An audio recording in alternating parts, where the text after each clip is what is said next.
নেতা-কর্মীদের উদ্দেশ্যে বিএনপির মহাসচিব মির্জা ফখরুল ইসলাম আলমগীর বলেছেন, জোর করে কোনো কিছু করা যাবে না। ৩১ দফা দাবি ঠিকমতো না বুঝলে আর কিছুই করার দরকার নেই।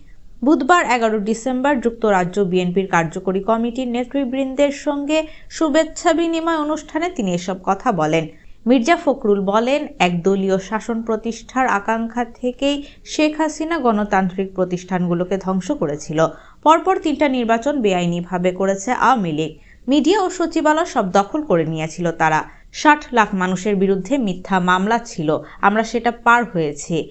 মিথ্যা মামলা দিয়ে বেগম জিয়াকে হয়রানি করা হয়েছিল উল্লেখ করে বিএনপির মহাসচিব জানান, আল্লাহর রহমতে যে বিচারক খালেদা জিয়ার রায় দিয়েছিলেন তার বাড়ির ভিটা গুঁড়িয়ে দিয়েছে মানুষ।